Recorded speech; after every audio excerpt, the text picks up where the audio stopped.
Sabbath. Pray that we are all blessed by the word of the Lord. Before I share with you Psalm chapter 63, I want to share with one of my experience. It was 2008, about 16 years ago, when I was 30 years old. I was farming in a deep mountain valley where my family grew basically everything that we are eating.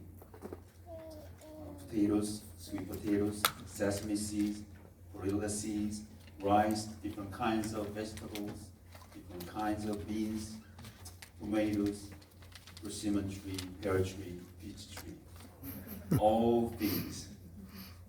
My family was pretty much self-sufficient. It wasn't because we didn't have money to buy food. My mother, who was so ill, had an allergic reaction to the pesticides. So everything we ate had to be grown organically. As you know, farming is not easy. But growing food organically, with no pesticides, no chemical fertilizers, made it even harder. If my father was alive, who was strong, I would not have to do this all. Living in a valley so deep in the mountains, we didn't get many benefits from the government. Back then, there was no government-provided water system in my village, so each house had to collect its own water.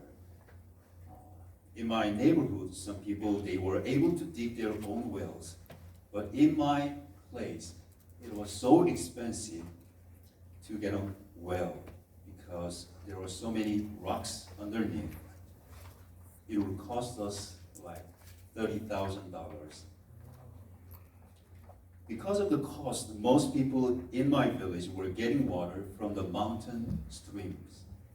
So there was a huge water tank in my house. The terrain where I lived was so different from where the other houses were. So the stream only flowed when it rained. When it didn't rain, the stream disappeared. The problem was when it didn't rain for a long period of time. Because of this topography, when there was a drought, our house was the first to suffer. Around this time, there was a severe drought in my area, which started in July and dragged on for several months. The water supply was cut off, and the large water tank in my house had no water in it.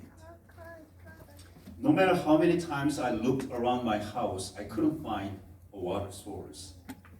For a while, I got water from my neighborhood, but even they didn't have enough, so I couldn't get it anymore.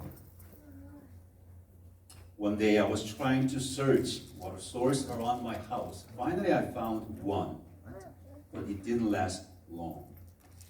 So at this point, there was not enough water to wash dishes, not enough water to shower, and I had to go to the city to do my laundry, and we had to reuse the water whenever possible. And of course, we couldn't use the flush toilets in the house, which still makes me shudder to think about.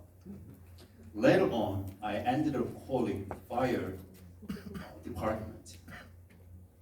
And thankfully, they sent their truck, 5-ton fire truck, and they fill our water tank with their water.